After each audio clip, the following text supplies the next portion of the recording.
Yeah, Congressman, thank you so much for taking the time again to do this. Walk me through just the importance of the act. Obviously, it's been introduced before, but kind of why the timeliness to reintroduce it now. Yeah, just walk us through that, please.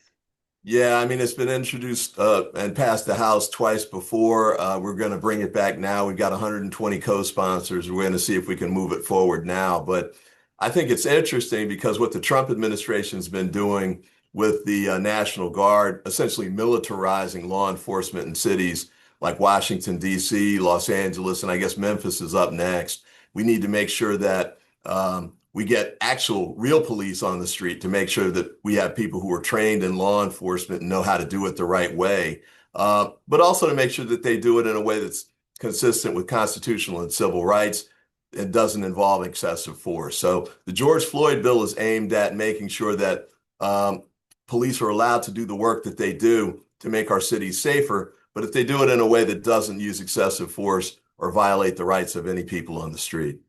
And walk us through exactly what the act does and what it doesn't do. Because so I think, the first times it was introduced and passed the House, there was so much, speculation and talking points that were just reiterated over and over again. But walk us through what it does and what it doesn't do.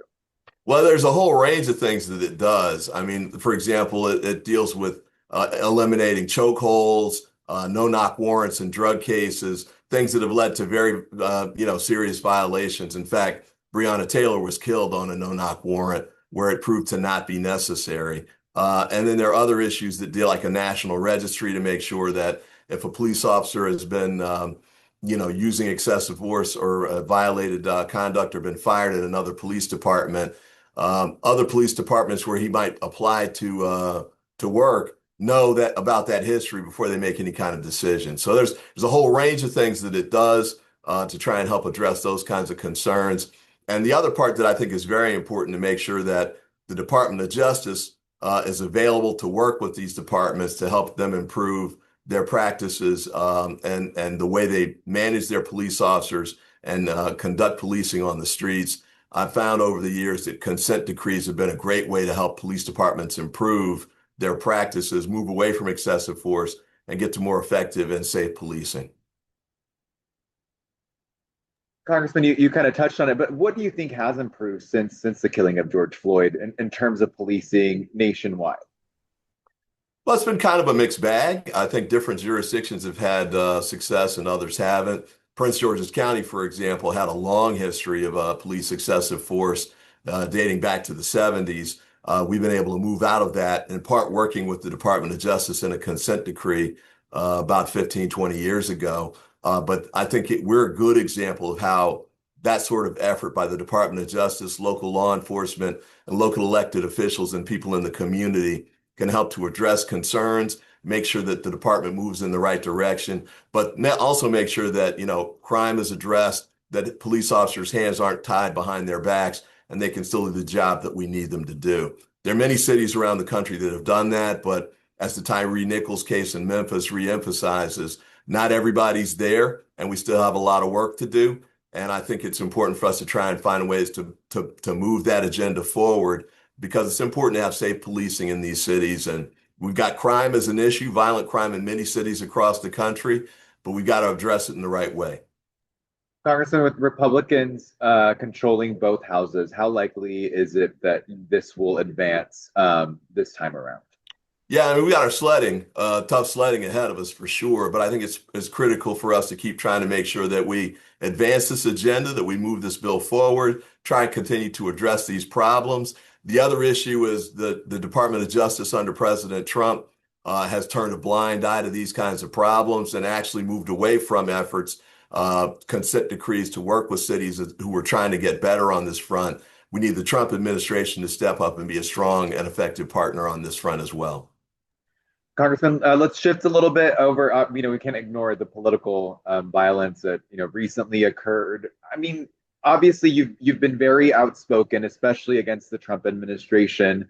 Have you or your family, an entire family in politics, have you faced some kind of threats and violence like we're seeing, and kind of what's your mindset right now as this national conversation is happening?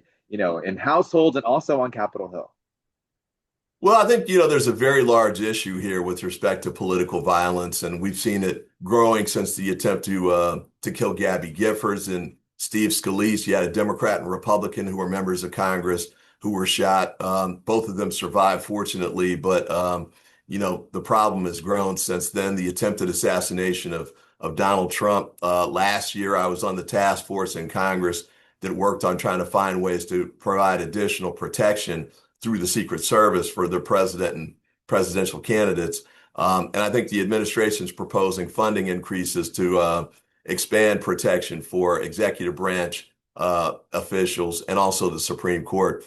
We had a judge who was murdered here in the state of Maryland, state judge, but still, based on the fact of the ruling that he'd made earlier, an angry party came and shot him dead in his driveway. So this is a threat. This is a danger. We need to make sure we're doing everything we can. I think two big pieces: toning down the rhetoric, the vilifying and that's going on in some of the statements that people are making.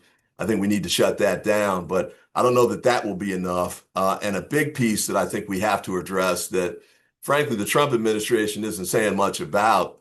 We've got a lot of high-powered weapons on the street, and people with mental health issues are getting their hands on these guns. We've got to find a way to stop that, whether it's red flag laws, ghost gun ban, whatever it is. We need to try and find ways to make sure that we keep high-powered weapons out of the hands of people with mental health issues. Congressman, Speaker Mike Johnson said he's expediting a plan to increase the security for members on the Hill.